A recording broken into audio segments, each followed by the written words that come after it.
55. Number 55.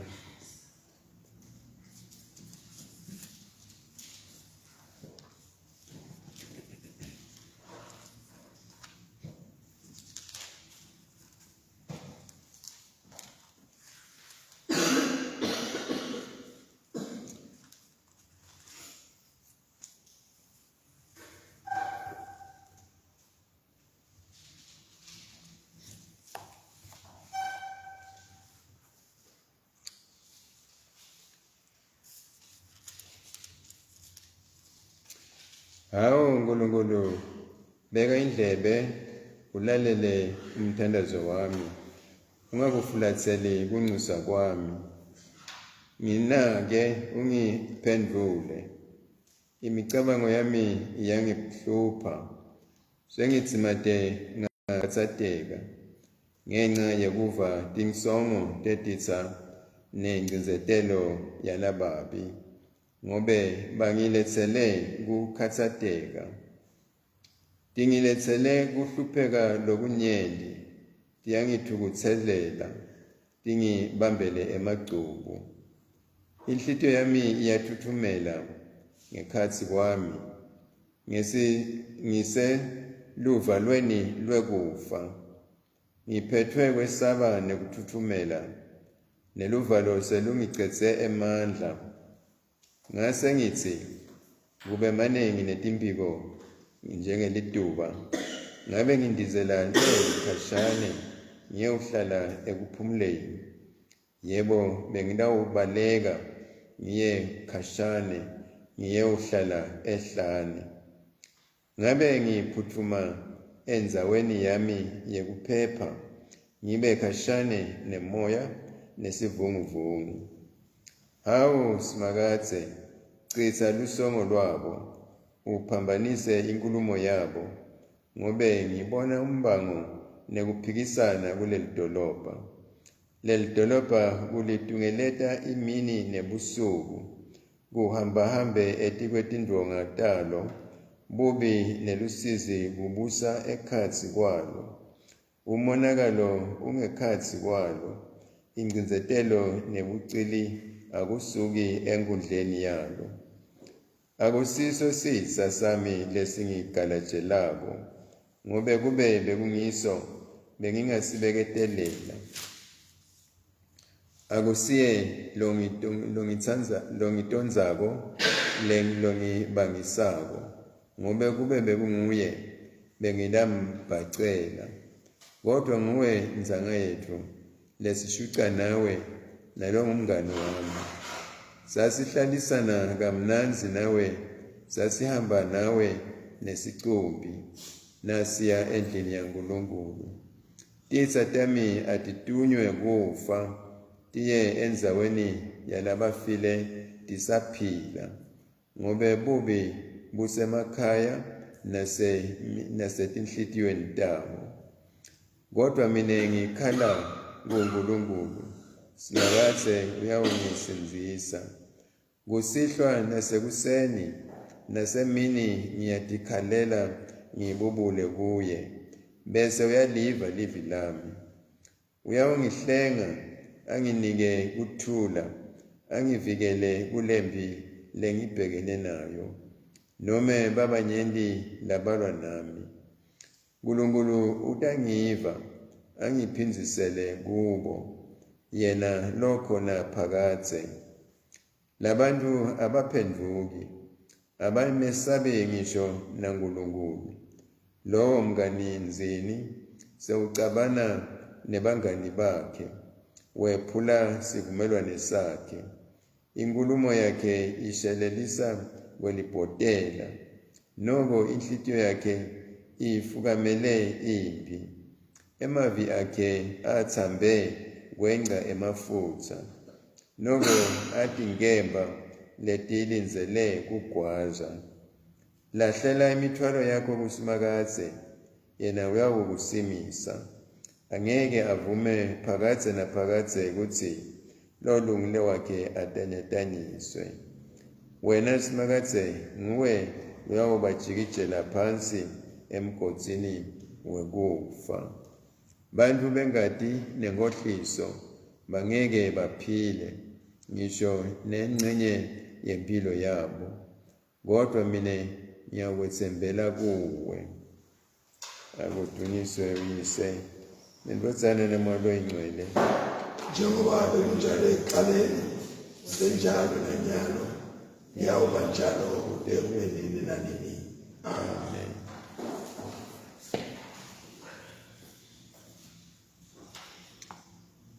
Besicela Jeremiya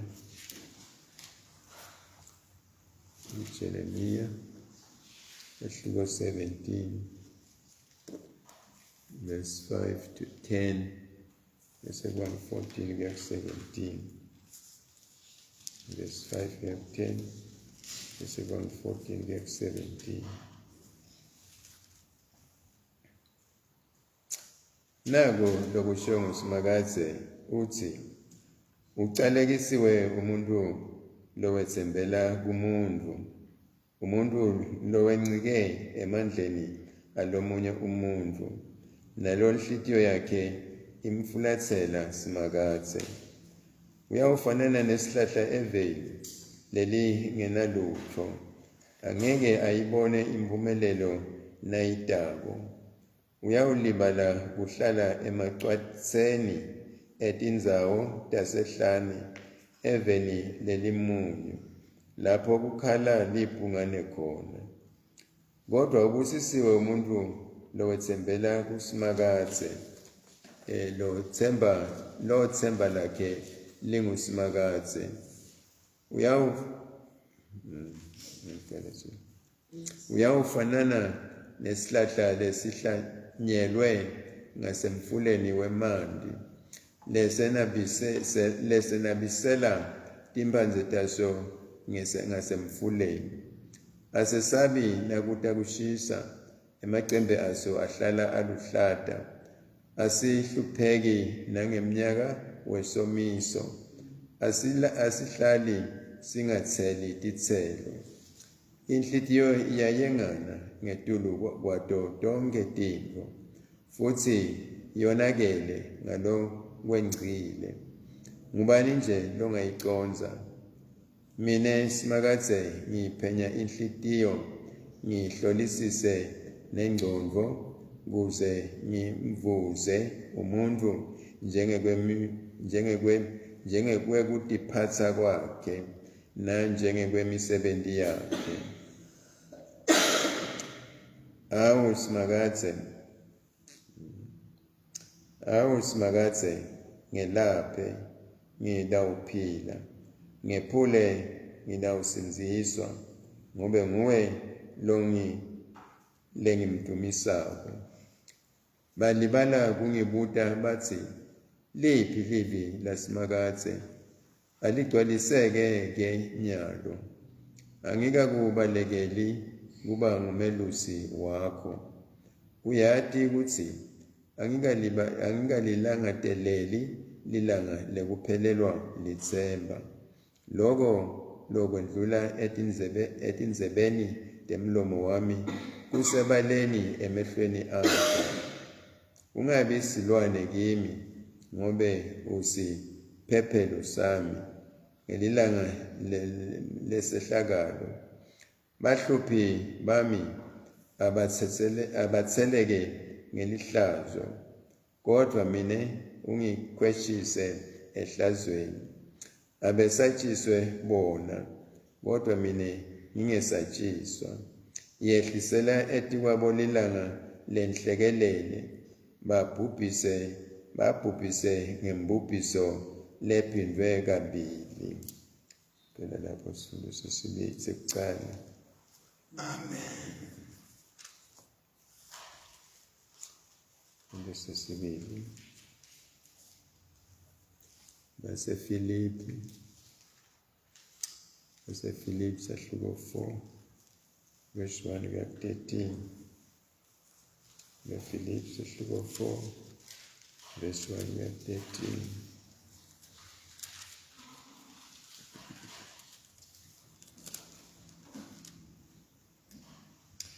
Ngakho-ke bazalwane bami labatsandzekako, nalengibalangatelelako, kujabula nemchele wami, manini nisime enkosini. Ngiyabayala bo-Evodiya nasintike kutsi ababe nekuconza kunye enkosini. Yebo, ngiyakunxusa nawe, mhlobo wami locotfo, lengiboshelwe kanye naye. Yelekelela labo bafati ngobe babambisene nami evangelini, kanye na Clement naletinye tisebenti lengibambisene nato, emabito ato labhaliwe encwadzini yekuphila. Tfokotani enkosini njalo njalo. Ngiyaphindza futsi ngitsi tfokotani. Kubeketela kwenu kube ngebumnene akwatiwe bantfu bonke. Inkosi isedvute. Ningakhatsateki ngalutfo, kepha kuko konke ticelo tenu atatiwe nguNkulunkulu ngekukhuleka nekunxusa kanye nekubonga. Kuthula kwaNkulunkulu lokwedlula konke kwati kutawulondvolota tinhlitiyo tenu nemicabango yenu kuKristu Jesu. Lekugcina, bazalwane, gcwalisani tinhlitiyo tenu ngako konke lokuliciniso, nangako konke lokuhloniphekako, nangako konke lokulungile, nangako konke lokumhlophe, nangako konke lokutsandzekako, nangako konke lokutusekako. Nome ngabe kukhona lokuhle, nome ngabe kukhona lokubongekako, cabangani ngaloko. Loko lenakufundza nakwemukela nakuva nakubona kimi, kwenteni. Nkulunkulu wekuthula utawuba nani. Ngijabulile kakhulu enkosini ngobe manje senite nakuselela kunginakekela kwenu. Noko bengininginakekela, kepha benisengakabi nelitfuba lekukwenta loko. Loko angikusho ngenxa yekweswela kwami, ngobe mine sengifundze kutsi ngeneliseke nome ngikusiphi simo. Ngiyakwati kuba phansi, kantsi futsi ngiyakwati nekubusha. Kuko konke nasetintfweni tonke ngifundziswe imfihlakalo yekumelana nekwesutsa, nekulamba, nekweneliswa nekweswela. Nginemandla kwenta konke ngaye Kristu longiqinisako. Siphela lapho sisulo sesibili. Amen.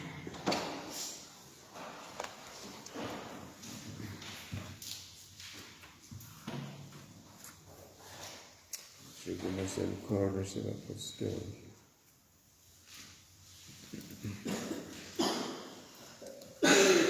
Ngiyakholwa kuNkulunkulu uyise somandla, Umdali welizulu nemhlaba.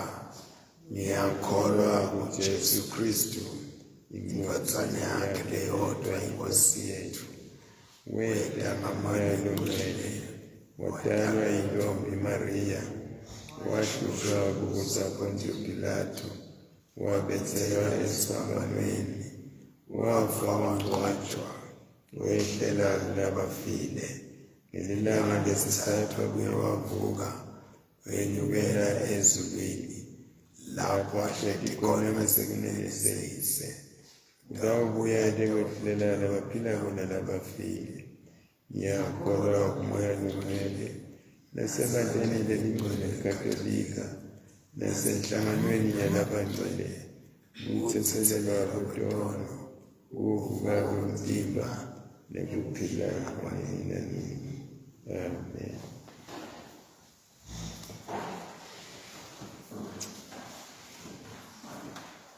Baba wethu losezulwini, alingcwelise ligama lakho, umbuso wakho awude, inzalo yakho ayindiwe emhlabeni njengasezulwini.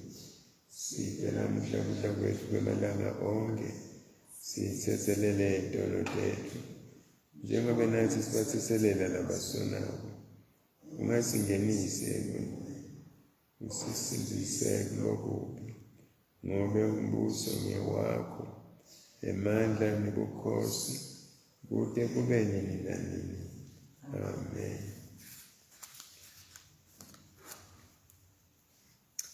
Nkosi, bonakalisa isawu sakho kithi. Nkosi, bani nemusa eveni lakithi. Bambese ngekulunga abapristi bakho. Nkosi, yenda kutsi indlela takho tatiwe emhlabeni.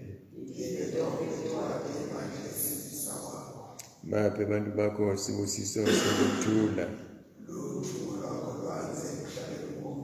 Nkulunkulu uhlambululade inhliziyo tethu.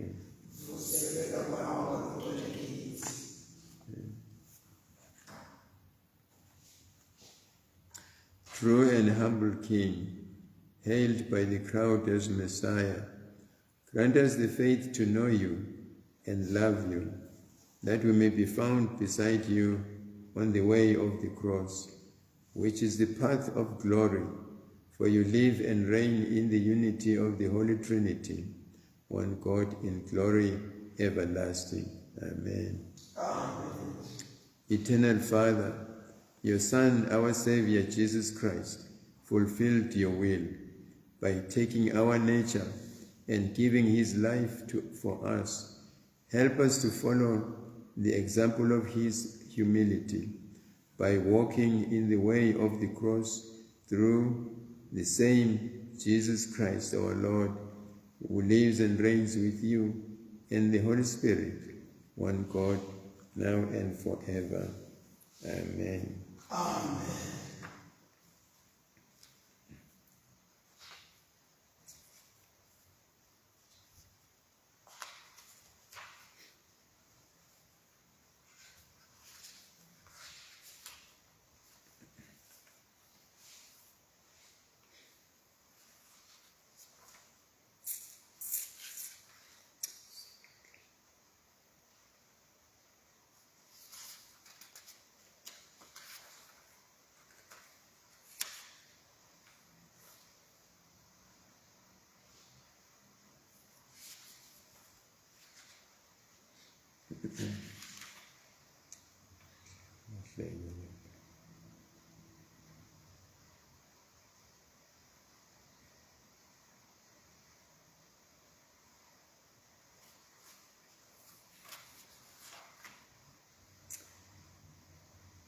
Bakatse Nkulunkulu longcwele, indodana yakho iholwa ngumoya longcwele, yazila kudla amalanga angamashumi 4, siphe umusa wekutitsiba kude kutsi ngelukholo lwenshisekelo nelutsandvo sichubekele embili kude kube lilanga lekuvuka ngaJesu Kristu inkosi yethu. Amen. Nkulunkulu lovela kuwe kuthula longumtsandzo wevumelana, kodwa nokuphila lokuphakathe kukhonda wena kubusa impela. Sivikele thina abantu bakho labathobekile labayimbikisi basihlasela, uthi thina lesithembela kuwe singesabe emandla ethu akithi ngemandla kaJesu Kristu inkosi yethu. Amen. Babe somandla lokhona nini nanini, usiphepisile sathe sefika kuqaleni kwalolunye lusuku. Sivikele ngamandla akho lamakhulu, ude sikhulule koneni konke, siphephe tingotini tonke. Sicondzise ukuthi sende kuphela lokuhle emehlweni akho ngaJesu Kristu inkosi yethu. Amen.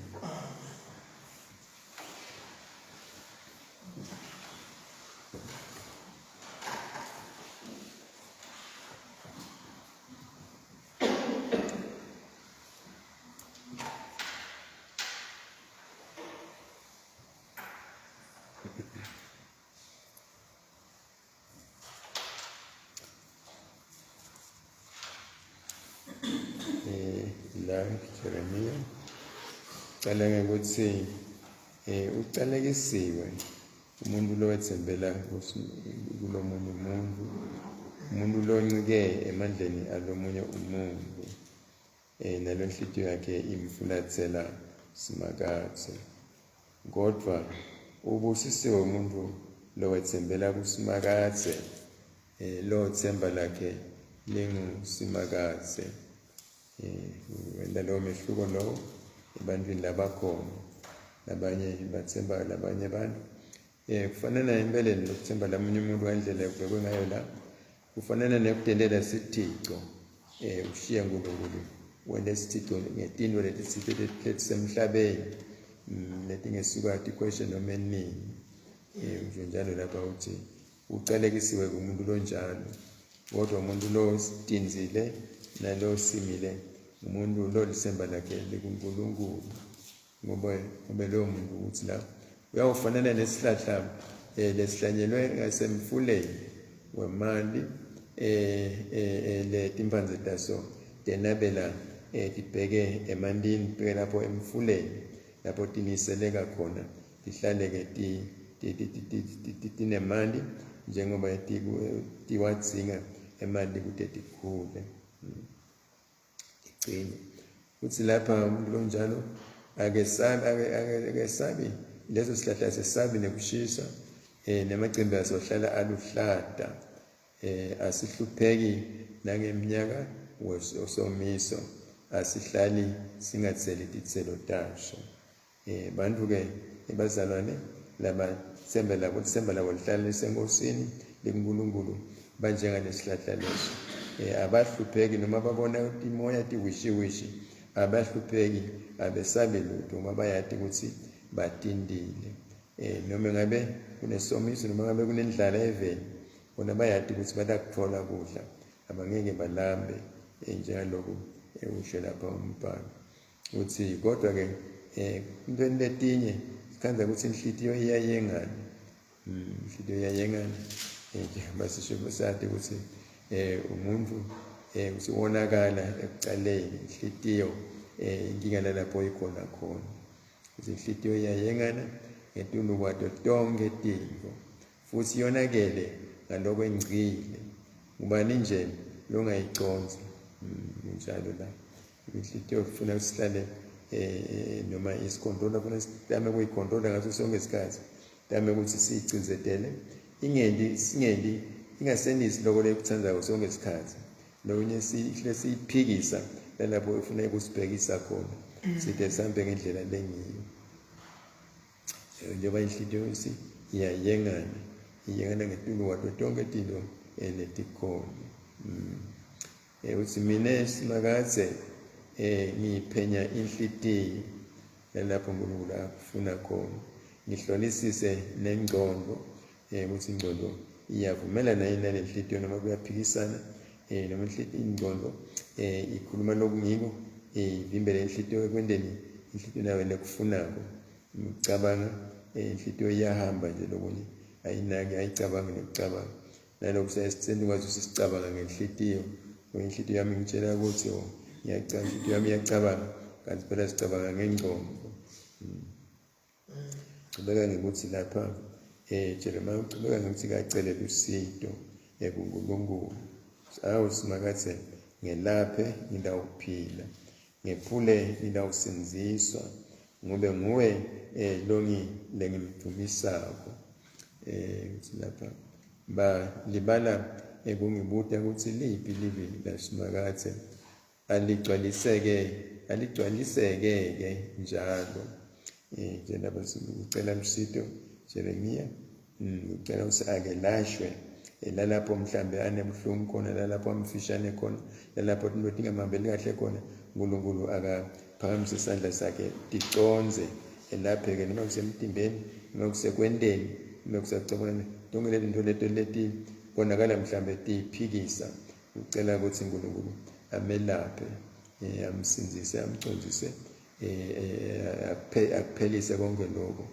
Beka ukuthi lapha nje bathi abantu bayambuda lapha ukuthi bathi liphi-ke lelivi lasimakathe, njengoba wena ungumprofeti nje bazivamise ukuva kuwe, ukuthi uNkulunkulu uthini, uthi la basi aligcwaliseke-ke njalo. Angikubalekeli kuba umelusi njengomprofeti lapha unjengemelusi logazethe imfuta kaNkulunkulu. Uyati ukuthi angingalilangadeleli lilanga lokuphelelwa lithemba. Ilanga lokuphelelwa lithemba ngasho fana nokuthi mhlambe ilanga lekufa. Ngaleyo ndlela leyo wona sufile ude usingaze uphinde unelithemba lelisiteni. Mhlambe-ke ungafa ngale indlela ukuthi uphume nje endleleni yaNkulunkulu uklaya esigangeni ufanele nemuntu longekho, ufanele nemuntu longaphili. Lo mhlambe lekakhuluma ngako lapha eJeremiya. Usemaleni emehlweni akho konke lekakwendako nalekakhulumako uNkulunkulu uyakwati. Ngigcina ngokuthi ungabi isilwane kimi ngobe usiphephelo sami ngelilanga lesihlakalo. Ngelanga lokugcina ukuthembele kuye uNkulunkulu. Angamendeli lunye mhlambe angamshiyi yedwa ngoba uthembele kuye ngelilanga lesehluleko. Njalo lapha namhla Jeremiya sengcele kuPawula nelibandla laseFilipi. Lapha uyayala Pawula la uyasiyala yaliyala libandla kakhulu ukuthi thokotani enkosini njalo njalo, thokotani enkosini njalo njalo. Ngiyaphinza futhi ngithi thokotani. Kubeketela kwenu bekumnene ngebumnene akwatiwe bantu bonke inkosi iseduze. Uyalikhuthaza libandla ngalokuhle lelikwendako ukuthi akwatiwe bantu labanye bangakwendi bakufihle kanzi kuhle lele bakwendako. Bantu abakubone nabo mhlawumbe bangafunza balandzele leso sibonelo lesihle. Silapha ingakhathazeki ngalutho ikakhulu macondzana naye yena Pawulo. Ingakhathazeki ngalutho kepha kuko konke ticelo tenu atatiwe uNkulunkulu ngekukhuleka nekunxusa kanye nekubonga. Ngaso sonke isikhathi nasinetinkinga asibhekise kuNkulunkulu. Sicele, sithandaze, sinxuse noma sicele uNkulunkulu uJesu asinxusele uNkulunkulu kuleto tifiso tethu nakonke lokho lesikufunako. Kuthula kwaNkulunkulu lokudlula konke kuconjwa noma lokudlula konke kwati kudawulondoloda inhliziyo tenu. Kuthula kwaNkulunkulu lokudlula konke kwati kudawulondoloda inhliziyo tenu nemicabango yenu kuKristu Jesu. Inhliziyo tenu tibuye nganeno, inhliziyo ingelinge ukuthanza kwayo idukise isiyenge imiyengo umuntu, kodwa naye uNkulunkulu kayinokwenda lokho, ilabe ihamba ngeqiniso yenda lokho leyo kufanele ukuthi ikwende. Njalo lapha uthi kuthula kukonke lokwedlula uconsa inhliziyo tenu nemicabango yenu, inhliziyo netingcondo tenu tiyawuboshelelwa kuJesu Kristu. Lekugcina bazalwane, gcwalisani inhliziyo tenu ngako konke, gcwalisani inhliziyo tenu ngako konke lokuliqiniso nangako konke lokuhloniphekako nalokulungile nalokumhlophe nalokuthandzekako nalokutusekako. Njalo lapha noma ngabe kukhona lokuhle noma ngabe kukhona lokubongekako, cabangani ngaloko ingama nisase tinto nje ungasuthi tinjalo tinjalo kanti mhlambe katinjalo. Cabangani ngaloko le nakufunza nakwemukela nakuva nakubona kimi kwendeni uNkulunkulu ngokuthula udawuba nani. uthi kababone nje basho ukuthi lapha ubanika imiyalo, uPawulo ubanika imiyalo ukuthi kabahambe njani njengelibandla, beloda bachube njani eNkulunkulu abasita nezingcono zabo nenhlito zabo abatibuyise nganeno konke labakwendabo ababheke kuNkulunkulu. Uthi lapha wajabula, silapha ujabula kakhulu enkosini ngoba manje senide navuselela kunginakekela kwenu noko beninginakekela kepha benisengakabi nelithuba lokukwenda lokho. Etinye izinto mhlambe bazalwane kufanele ukuthi sicabange ukunakekela nje basho lapha ukuthi bazalwane bebamnakekela bayafuneka ukuthi bamnakekele mhlambe bangakalithola ithuba kodwa sebalitholile mhlambe badalithola ithuba lokuthi bakwende lokho kufanele ukuthi bakwende kubhekisa kuye Pawula njengemholi wabo, njengemshumayeli wabo, njengemfundisi wabo kunetinto ke lefanele ukuthi bazalwane batende lebasho lapha ukuthi noma kunjalo uyakuthi lapha sengiyakwati kuba phansi njengoba ukukhuluma ngaye Pawulo, ngiyakwati kuba phansi futhi ngiyakwati nekubusa nje besathi ukuthi uchamuka kuphi. Lapha chamuka khona bekafanana nembusi ngoba besebandleni elicishe lifanane nebabusi kulezo sive sakubo. Uyakwati ke lokho nekuba phansi futhi uyakwati ngoba isikhathi letinye bafuna ukumbulala bamenda tonketinto ngalesi isikhathi mhlawumbe ngasho ukuthi bacishe bambulala nekumbulala kodwa wasinza uNkulunkulu wakhe lomuhle wamphephisa sebathi bambulele. Into tonketinto leto bamthanza phambilini kodwa esikhathini lesinye bese bamenyanya ngoba ucabanga ukuthi uphikisana nguye loshumayela anzise ukuphikisana kwebantu nenkolo yebuJuda. Into lekakhuluma ngathi lapha uyakwati ukubusa, uyakwati nekuba phansi. Kuko konke nasetintweni tonke ngifundiswe imfihlakalo yekumelana nekwesutha nekulamba, kweneliswa nekweswela. Mzalwane bazalwane babe njalo bakwati into letinjalo na ulambile ungacabanga ukuthi sekuphela kwetinto ngaleyo ndlela leyo. Usitshela lokho Pawulo la usiyala ngaleyo ndlela leyo uthi asitati letinto leti sibhekane nato ngetikhathi ezitisifikela tisijubela endleleni. Amen. Sibusise nelituma nekubonga nekubabata lokudlala singakuconza lesingakusho nelesingakuconza akube kwethathu lokungcwele lokudluliseka ku yise nendosana namaholo ongcwele ubathele tengile sitonke nabantu bonke nakonke lokudaliwe kude kube nini nanini. Amen. Ngolokho semala siyakubabata ngosemsa wonke siyakukhonda asikakufanele wena kepha kulunga kwakho kusenda kube sikudumise sikubonge sikudumisela impilo losiphe yona netibuyise tonke lesitemukele etandleni takho ngethiwa sikubongela indosana yakho Jesu Kristu nemusa nelithemba losiphe lona ngekufa nekuvuka kwakhe.